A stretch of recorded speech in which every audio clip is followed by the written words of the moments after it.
How's it going, folks? How's it going? You already know the waves, and you for sure already know the vibes. It is Zachariah White, a.k.a. King Big Daddy Drip, back at it like it's nothing with this drip and the sauce, cause I am the boss.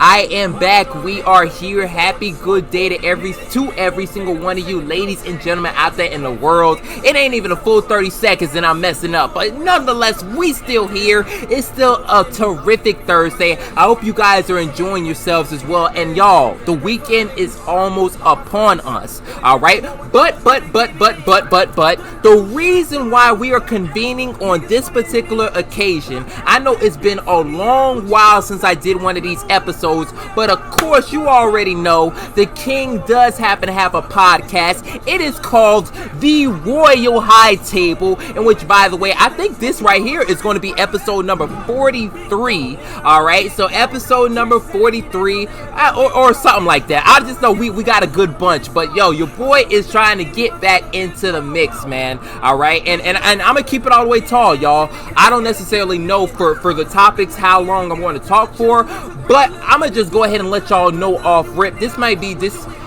We typically tend to like talk for like, I don't know, like an hour and 30 minutes. This may not necessarily be that, but nonetheless, man, we here. It's still another episode of the new, wow, I get so used to saying the news of the people, but the Royal High Table, all right. And what I will say is, for this go around, I know I try to, touch on a number of different things that's going on in the world, in society. So sometimes we'll be focusing on sports, politics, the environment, stuff like that, but this is gonna be a sports episode just because okay, there's been a couple of things that happened in the sports world that I definitely wanted to touch on. There's so much, no, not even a couple, there's a lot. All right, but for this, what I do happen to have on the agenda is actually pertaining towards the NBA postseason. All right, the NBA postseason, that right there is something that I wanted to again touch on, just because, hell, man, I got some opinions. Let's just say that I have some opinions, and I guess that leads me to this next part right here. I do, when it comes to the Royal High Table, all right, especially, and it's funny that I mentioned the news of the people just a little bit earlier, all right, but I think the distinction that I'm going to make between those two types of content is that the news of the people, of course, is about, of course, it is promoting, right? Promoting what it is that we have, promoting and reporting on what's going on in society, all right? Now, as far as the Royal High Table, this right here is where I get into my opinions. I know definitely I've been shying away from stating what I actually think, being as communicative as possible. But yeah, no, your boy's about to start changing some stuff up, all right? But yeah, no. So I've got some opinions as far as, what the hell we just saw, transpire, in the first, second, third, and NBA finals, definitely, a whole bunch of stuff. But anyway, let's get back to our stuff with the Royal High Table. Let's not go too far ahead, all right? Of course, I do thank y'all so much for pulling up, showing love to the king, showing love to, my kingdoms, my empires, my creations, all right? But whenever it is that we convene, whenever it is that we pull up, we have ourselves a good one. We enjoy the conversation. We engage. We do our thing. We break bread. We enjoy a drink or two. Whenever it is that we come together, of course, we always bring our crowns because we represent something much more than just ourselves. All right, you represent, and I'll just say overall in general, y'all make sure, whether it be a mental crown or a physical crown, that you wear it, and you wear it loud and proud. Not only, like I said, not only just for yourself, but for, I won't even say kingdoms and empires, whatever it is that you're working for, whatever it is that you're building in life. All right, of course, everybody is a king, queen, god, goddess, emperor, empress, boss, whatever, in their own rights. All right, So, y'all make sure that y'all wear y'all stuff. Y'all wear it loud and proud, all right? But let me go ahead and actually lead the way before we engage in a discussion.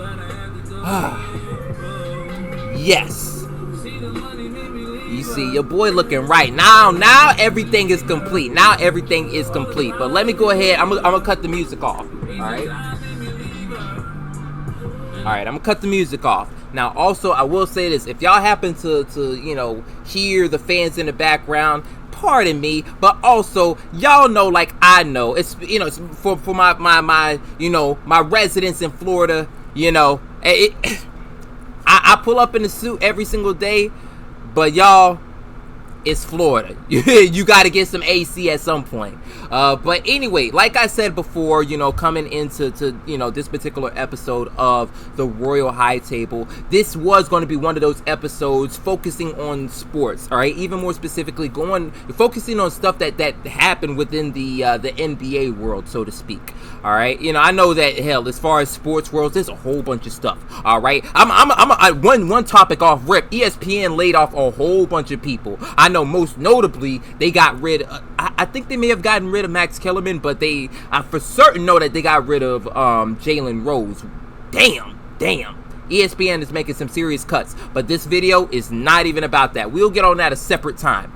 What this is about, again, is all the stuff that we happen to I guess really see in the NBA postseason, or really, I'll just say the NBA season altogether.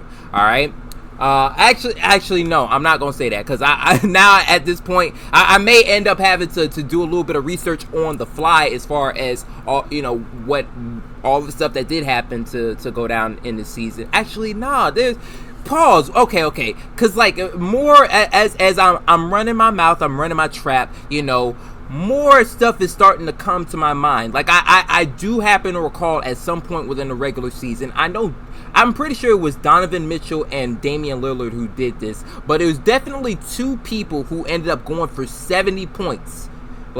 Somebody went for 70 on one night, and then somebody came back the following night and went for 70. So it's crazy. Listen, in the NBA, man, I'll say this. I hadn't paid too much attention to the NBA, back in the 1990s. I wasn't even born then, but, 1990s, 1980s, or whatever. What I can tell you is that the NBA nowadays, all right, not that this is going to be a spoiler to anybody, but the NBA is definitely an offensive game. Definitely an offensive game. And of course, speaking of offense, all right, one of the greatest offensive players of all time, just greatest players, just point blank, period. To me, he's the GOAT. But one of the greatest players of all time, I'll say that's just, that there's no debate in that. But to me, the GOAT, LeBron James, he ended up breaking, breaking Kareem's record, coming down, I want to say coming down the stretch of the regular season. But that in itself, definitely a monumental accomplishment. It's gonna be tough for the next person breaking that, especially because he's still going. He's still I know how the Lakers, they definitely how should I say, they fizzled out versus the Denver Nuggets. The Denver Nuggets it got ugly. The Denver Nuggets did their thing versus the Lakers. But nonetheless, though, still it's gonna be tough for anybody coming through and racking up over 38,000 points and catching, and surpassing Kareem and catching LeBron. I'll tell you that much. But anyway, right? Overall, I did happen to, as far as the notes that I did happen to capture, I caught some notes for, the series versus the Los Angeles Lakers, between the Los Angeles Lakers and the Memphis Grizzlies, pardon me. All right, I did happen to take a little bit of notes on the Boston Celtics series versus the Philadelphia 76ers. I did happen to take a note of the Boston Celtics versus the Miami Heat series. And, of course, last but not least, we have the Denver Nuggets versus the Miami Heat. Although, I will say, just as I'm going through and I'm listing off those series, I did realize now that I left off the Denver Nuggets versus the Phoenix Suns. That was that. It went 6 games. But nonetheless, though, that is a notable series that must be mentioned within this particular postseason. But I will say, of course, starting off, hell, even and it's funny because I could have mentioned the Los Angeles Lakers versus what's it called? Versus the Golden State Warriors, in which that was another notable series, really, because anytime that you have LeBron James going up against Steph Curry, I think this, especially for people coming up in the coming up and experiencing the 2010s, especially the latter part of the 2010s, listen, definitely got used to seeing LeBron James and Steph Curry in the postseason, especially if they're squaring off versus each other. And this was one of those few times that LeBron James, I don't know, I don't know if it may be the only time, but LeBron James and Steph Curry faced off, trying to battle their way to the finals, if so to speak. So that was pretty unique. I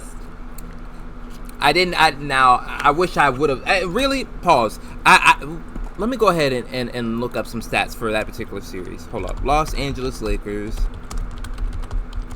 versus Golden State Warriors playoff series. I'm gonna go ahead. I'm gonna get back. I'm gonna have to table this particular series, but let me see. And 2023 playoffs.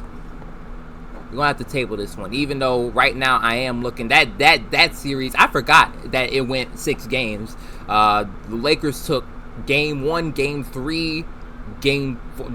Obviously, wait, actually no, not obviously. But they took game 1, game 3. Game 4 and the last game. So and now, damn. I'm looking. We had there was a couple blowouts within the series. But we'll table that for a little bit, all right? Because really, I whenever I thought about the Lakers postseason, I really thought about the Lakers versus the Grizzlies, that particular series. All right, of course. I don't, man. The Grizzlies, we'll have to see where it is that they go from this postseason moving forward. Still definitely, just even as we're talking about NBA news, hell, I don't think it slipped past anyone's minds that, Ja Morant bro, listen, how the hell you got in trouble by the NBA on 2 separate occasions, I guess 2 separate occasions for flashing a gun on social media. And that's already on top of all these allegations of Ja Morant's homeboys, doing some, just partaking in some types of activities that they shouldn't have necessarily, partaken in, as it pertains to, especially, whenever it is that you out in the pub, like, I get, the hood is a dangerous place, but when you out in public and, man, especially in a crowded area and y'all doing all this stuff, it's just tough, man. Pause. Let me stop with the indirect stuff. Waving red beams at security guards and at the another team's vehicle as they trying to get up out the place. That's not a good look. That's definitely not a good look. But so it seems as though the Grizzlies overall, like that team led by Ja Morant, led by Dylan Brooks, ultimately this became like a team of, I guess, if for lack of a better term, antagonists. A team of antagonists, a team of instigators, excuse me, a team of front runners. When things is going good, things is going good. But that's the thing, though. Things have to go good, because if things ain't going good, then it's not going good, if you get what I'm saying. but no. But essentially, of course, I ended up noting really more more so, especially because I pointed out, I brought up LeBron James. I ended up taking some notes of his stats for the last two games, Game 5, Game 6. Of course, this series ended up being closed out in 6 games. LeBron James came through, did actually I'm because I almost said amazing. But then again, I have to take into account one, great player all around. When I think of amazing, when I think of great, I think about those performances, especially that he put on back in 2018. We talking about, the damn near the game. Every single game of the series versus the Raptors. We're talking all, all of the games that he had versus the Celtics. We're talking, who else did he play that year? The Cavs, they played, in the Pacers, that particular series too, and the Warriors. Now I'll say this, I think the only game that I felt like LeBron James played all right in that particular series was game 4. But and even in that game 4 where the Warriors ended up winning another chip, I forget which one. I want to say it was Steph, Steph, Clay, Draymond's. It was like their 3rd ring. Yeah, it was their 3rd ring. But he ended up having like 23 points. And I guess likewise, LeBron James in Game 5, Game 6 ended up getting not 23 but 22 points, so not too far off. But Game 5 was that crazy game where he had 20 rebounds and 7 assists. It's not bad, but 20 rebounds is definitely. That's definitely on a whole nother level. LeBron James, of course, he's always been one of those types of players in which he gets a good amount of points, good amount of rebounds, good amount of assists. But 20 rebound, hell, that's like big man type stuff. Like Kevon, I think Kevon Looney did put up 20 rebounds. I know he definitely put it up in the series before. I just don't know if it was just this past. I don't know. Damn. Why do I feel like it was like sometime during the one series versus the Boston Celtics? It probably was. But, LeBron James had one of those type of games. And then not only that, Game 5, that was that one game where, of course, it came down to the wire between the Lakers, between the Grizzlies. All right, now there's been a lot of talk, especially as I paid attention to Skip and Shannon.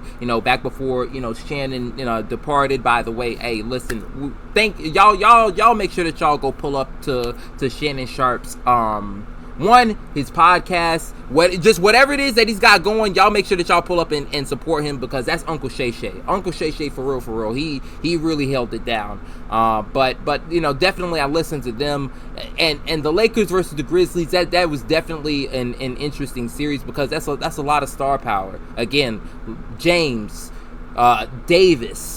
Then you have Ja Morant, and of course, not that Dylan Brooks is gonna put up high points and it's gonna be some big time scorer. I mean, not to say that he can't put up any points, but he's like a defender, and then not only that, especially in one of these notable playoff series, he can play a huge factor, and.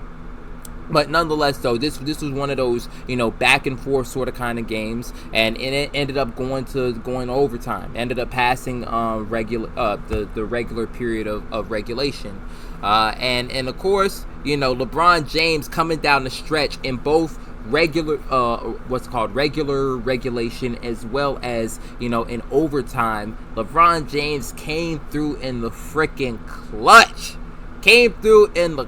Man. Both times over. And Dylan Brooks, I don't think he was in the overtime forcing basket that James made. I don't think he was guarding James. I think that was one of their big men that was on the floor at the time. But definitely for the second go around, he got that one. Excuse me. He ended up getting he got Brooks on that one, in which it probably didn't humble him, but in like the eyes of the entire NBA world, or just the world for that matter, yeah, it's only but so much talking that Mr. Dillon Brooks can actually do at this point, because he was talking so much noise, talking a whole lot of smack about about all of what the Lakers aren't, all about what the Grizzlies are, how great they're going to be. And I think that the Grizzlies are pretty good. Like, they've got potential. They keep pardon my French, they keep fucking themselves over with all these antics. That's really what kills them, because like not this past year, of course, but the year before, where they ended up what was it? They ended up running into the Warriors. They fought the Warriors pretty hard. Really, the only reason why, I'll even agree with this too. The Warriors ended up getting out of that one because Ja Morant got hurt. If Ja Morant hadn't gotten hurt, then the Grizzlies was about to be on their ass, man. They was on them, man. And I believe that the Grizzlies would have overtaken the Warriors to win that particular series, and we would have seen the Warriors versus, not the Warriors, but we would have seen the Grizzlies versus the Mavericks. Not this past year, but the year before. But again, the injury ended up happening, and lo and behold, bada bing, bada boom, bada bam, Warriors ended up coming through, beating the Grizzlies, beating the Mavericks, and beating the Celtics too, which is crazy. But also congratulations to the Warriors. But again, back to that. That's speaking to, like, one, they had I believe that the Grizzlies, especially, even though they sort of kind of had that antic sort of kind of feel in that particular year, from my vantage point, I think that the antics were definitely going on at the time, but they had a gritty underdog sort of kind of feel to them at that point, and it's sort of kind of weird because coming into this year, now they've got like an antic sort of kind of feel to them. And it's strange because, the antics sort of kind of, bad guy sort of kind of vibe, like the Warriors had that at some point. The Warriors probably, still do to some degree. But that was at least after they won.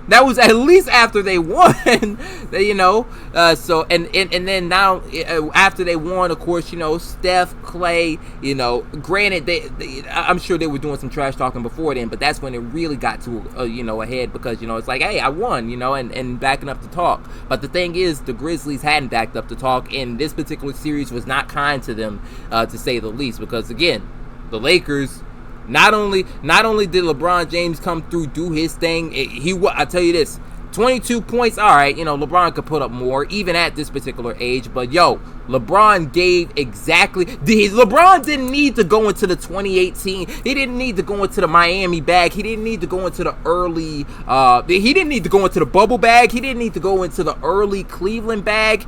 This right here was exactly what he needed, and it was definitely more than enough.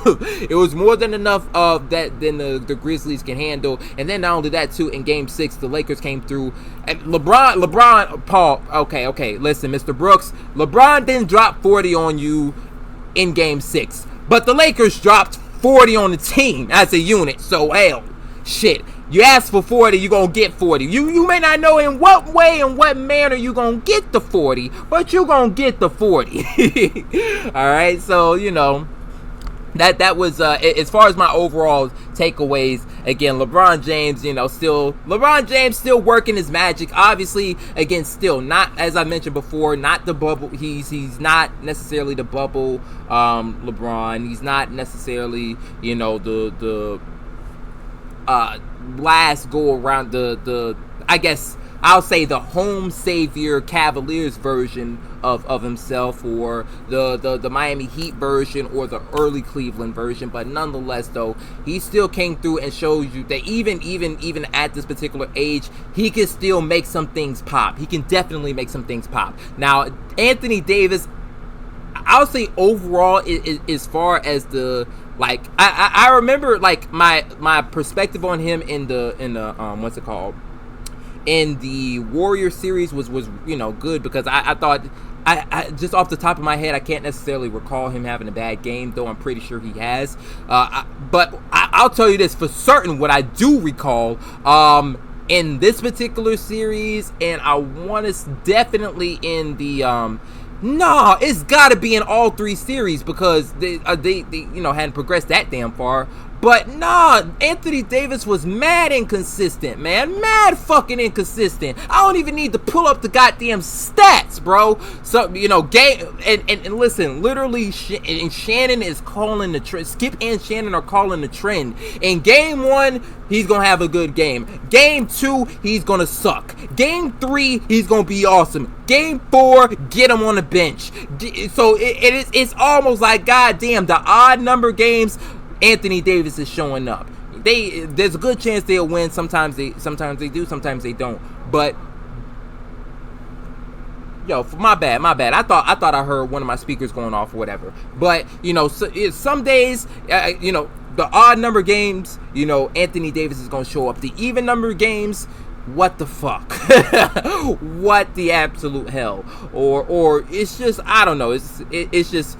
For every good game, there's a bad game. That was sort of kind of what I noted about Anthony Davis, and that's a little disappointing only because, one, it seemed like the whole purpose, maybe, I'll say this, maybe this may not have been the actual intent, but as far as the intent that was laid out by the sports media world, the intent was that at some point Anthony Davis was going to come through, step in, and, Anthony Davis was going to be that guy, and Anthony Davis is not that guy. It's still LeBron James. Like I'll say this, off what? I won't even say, because I feel that LeBron James is still the better player. LeBron James is still the better player, again, because of consistency. That's the thing. Even at this particular age, LeBron James is still the better player because of consistency. And not only that, LeBron James takes the mantle. He takes charge. All right, and that's what Anthony Davis needs to. Pause. Anthony Davis does do that. It's just not. It's got to be every single. Listen, it can't be one of those things where for every good game there's a bad game. Like LeBron James, you might be able to say that for a series. That's a little bit stretching. You might be stretching. You might be able to say that for a series. You can't say that for an entire postseason or an entire regular season. I don't even think you can say that for a particular series. We might have to check the stats on that. But, you definitely can't be doing that, especially if you're the so-called number one option, And as far as the Dillon Brooks and Ja Morant is concerned, whatever. I don't mean to flip it off, but Dillon Brooks King James just exiled Brooks. Pause. Maybe it may not have been just King James, but Brooks definitely got exiled out of the league, all right? And reasonably so, because of all the antics and stuff, and, all the fights and all that other sort. Listen, maybe you could get away with it if you're winning, because it's like, okay, the antics are throwing the people off. It's sort of kind of throwing the opposing team off, so it's sort of kind of contributing to some degree. But if there's no winning, listen, it's an unfortunate bit of truth in life, but winning, man, sometimes the ends justify the means. All right, but when the ends don't but listen, in this particular the ends did not justify the means. The ends did not justify the means. So and then Ja Morant again. No, there's no.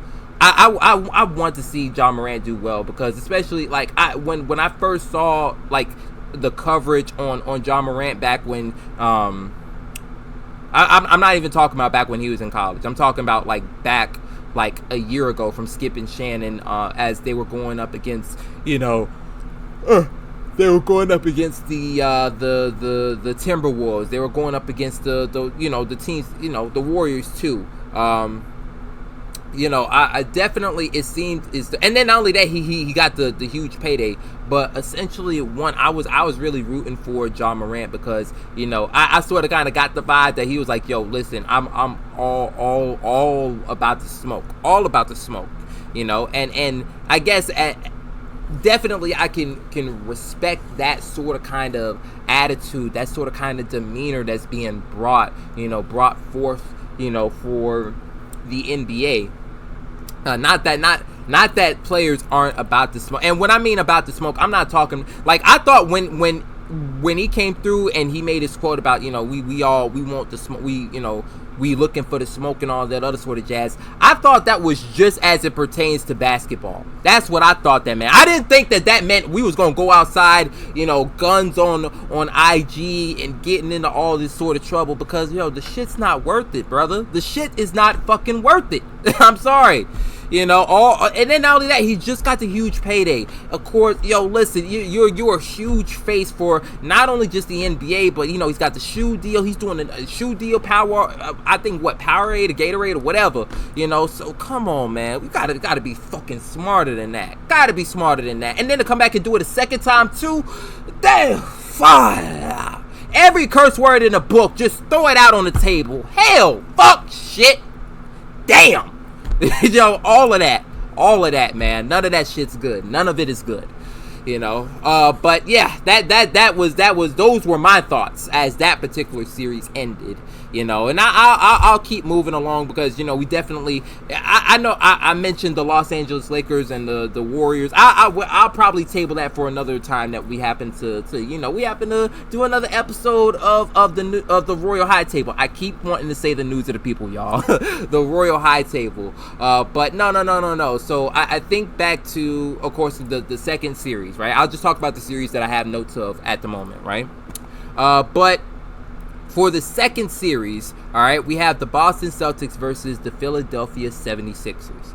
All right, now the Philadelphia 76ers, Boston Celtics, big congratulations to Joel Embiid, all right, because of course there's a lot of things that happened. LeBron James, like I said, ended up passing Kareem this year, but also, damn, am I bugging?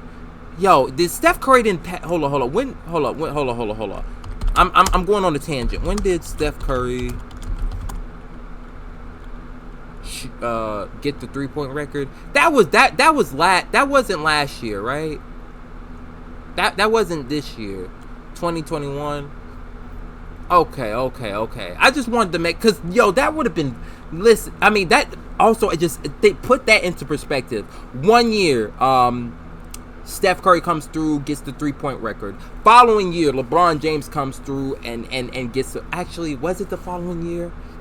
I think it might have been. It might have been. It might have been back-to-back years, but 2 milestones ended up getting passed very, very recent times. But anyway, in this particular season, Joel Embiid ended up winning the MVP award. These are my thoughts on that, right? So, my apologies, y'all, because I'm trying not to let no snot come out of my nose or whatever. But my thoughts on Joel Embiid winning the MVP award. I'm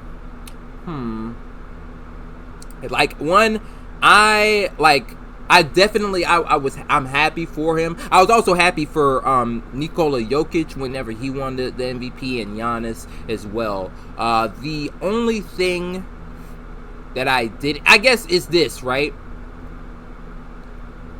The MVP of whichever year can win, do their thing, and it's amazing. But especially when we have the playoffs still going and they're still playing and battling it out, there's a certain way that if they do go out, if the MVP does go out and the MVP's team does happen to go out, there's a certain way, again, that they have to go out. All right. And I'll say this: Joel Embiid was definitely, came in injured, but it's just something just doesn't match.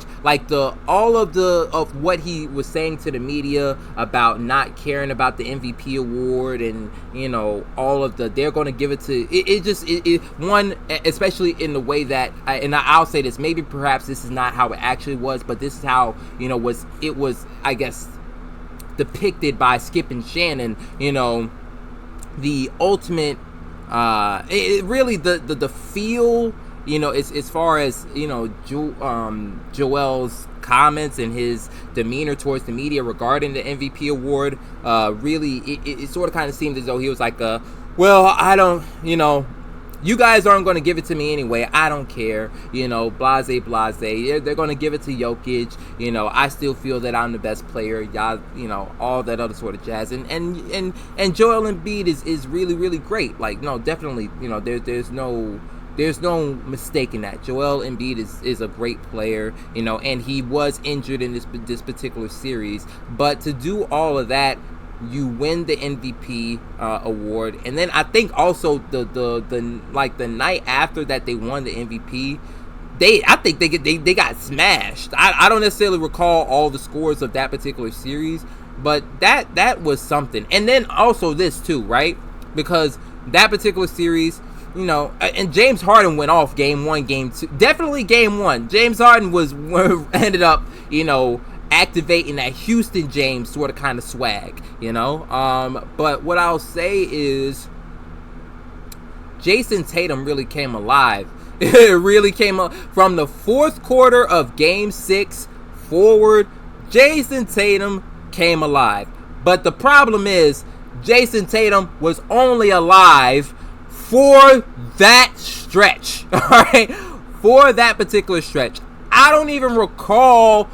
I know the Celtics, they got past the Hawks. I don't even recall the progress leading up to this point. What I could tell you about is that Jason Tatum played like dirt, absolute dirt in Game 5 of this series. Oh no, Game 6 of this series. All right, and I think I may have gotten when I was saying, I guess, that time frame that Jason Tatum was doing this thing, I think I may have gotten my numbers mixed up. But but the fourth quarter of Game 6, of course, Jason Tatum really turned it on. I don't know if he was channeling his Mamba mentality and energy. Hell, maybe that was Kobe's gift from above. He gave him a little bit of something, and Tatum just took off. But that was, even, I'll say this, even though he ended up, again, the first 3 quarters were what they were, it's still, hell, man, it was worth it. It was worth it to see him go off finally, in the fourth quarter. It's sort of, this is where I find myself with Jason Tatum. I really like Jason Tatum. I really like, what's it called? I really like Brown too, and me and some good friends of mine, we were talking about this too, especially as the series was going on. I'm rooting for especially those two gentlemen, those two gentlemen, because I love the fact that those are two. It seems like those are two, great two-way players. Let me take that. I guess they were, pause. The reason why I like them, they remind me of Bron and Wade. That's what they remind me of, in the fact that, again, they can be all, they're athletic, and they can do things on both ends of the court. And of course, in Wade and Bron in their prime, especially when they got together, they did just that. And in the regular season, Tatum and Brown, they do just that. And they're amazing, but I really just root for them, because it took James and Wade a year before it took them a while before they got over the hump. All right, I guess individually and also together as well. But it's taken both of these gentlemen a little bit before they finally are able to get over the hump. I was really thinking that this year they were gonna. It's always something, because when a team goes through and does extremely well, gets all the way to the finals, and granted they may lose, you expect for them to come back and do even better the following year, and that was the expectation, especially because we literally saw Jason Tatum go through in a postseason and wow out. Like, I'm talking, come through, drop buckets on KD's head, and lock him up defensively, just to come back and do the same thing to Giannis, just to come back and do the same thing to Jimmy Butler. And this is the hump, because you get to Steph Curry. Steph Curry is great, but you can't just fucking stop there. You gotta bring that shit there, and it's just like, what the fuck? He didn't bring it, and that's going back to that particular season, and And it just seemed like, man, even though the Celtics were they were winning games and they got to this point, but it's just disappointing. They don't seem like the same team. And of course, the coach change definitely played a part, but damn, man, just that I just find myself just looking at those two and just saying damn, especially because they got rid of Marcus Smart too, and I'm just like, damn. That's the only thing that I can say is just damn. But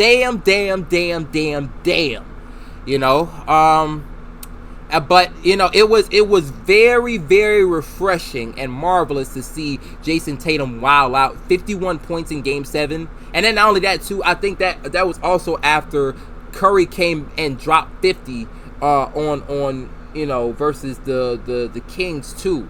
So that right there, excellent. I watched that highlight the highlights for that particular video multiple times, and I'll say this, uniquely I like Jason Tatum, especially from the offensive side of the floor. Like, he just, even though when I listened to Skip and Shannon, they both mentioned that his shooting motion, like I guess the way he shoots the ball is sort of kind of like, it's not natural shooter-esque, but it feels like it though. It definitely feels like it, man.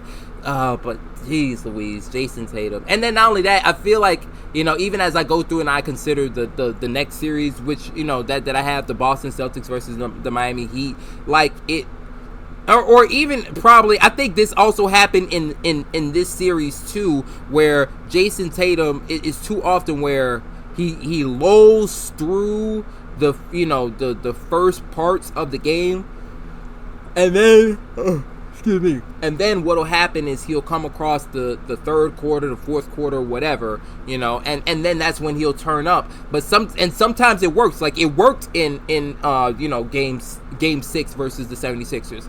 It didn't necessarily work all the time, but the 51 points was definitely amazing. Great way to close it out. And it's not, and I'll say this, it's definitely not a good look for the MVP and their team, because it's like, I get that you're hurt, but the Celtics, really, nobody is playing like how no one from this team, they're not playing up to the standard that they set in the regular season. That's what I thought. And this series, again, it went 7 games. That's not the only thing that I found disappointing was really just was one, and Joel was hurt, but it's just damn, Joel, it was only but so much that he could do. That was disappointing. And then I'll say Jason Tatum, I won't even say disappointing for this particular series, only because he ended it strong. And I know that that's definitely, that's a certain type of way. That's not exactly right, but I'm gonna give him that pass.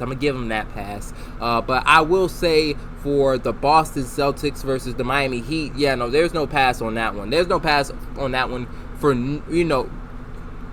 anybody on the Celtics. And I'll say this, the impressive part on the behalf of both the Miami Heat and the Boston Celtics, they both were able to go through and do some amazing things. They both beat the other team 3 times in a row in the same series. Damn. And the Celtics were almost on the verge of making history, but of course, man. Of course, it was not meant to be. It was not meant to be. And the thing that I'll say too is that really disappointing is I'll say overall, oh man, I hate to even be this way, and I'll honestly be completely honest. If this was a The News of the People episode, of course I would be saying congratulations on everybody's efforts, and I'll still say that. Congratulations on the efforts made by everybody, in the postseason, and all the success that they were able to again, the fact that they were able to get their teams as far as they were able to. But overall, disappointing was how I felt about this particular postseason, and really because I'll explain that a little bit later, but let me go ahead and proceed forward. But with this particular series, Jimmy Butler was not himself, and of course, rest in peace his father, because I know that he was dealing with a terrible loss. But Jimmy Butler was not himself. I'll say ever since, like, it's crazy because the Heat, this particular playoff series did, even despite losing in the finals, they did great. They did very, very great. They also did great that year that they ran into the Lakers in the finals too. But they did very, very great. They were on the verge of not even being in the playoffs to coming through and steamrolling the number 1 seed Bucks. That's another reason why it's disappointing, because I get what Giannis said, but there's no fucking way. Just no.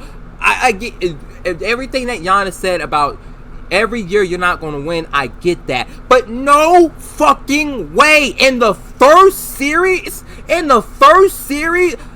listen, that's not even it. Maybe it's not the first series. But you got swept and you're the number 1 seed? Get the fuck out of here. With a capital F, capital U, capital C, capital K.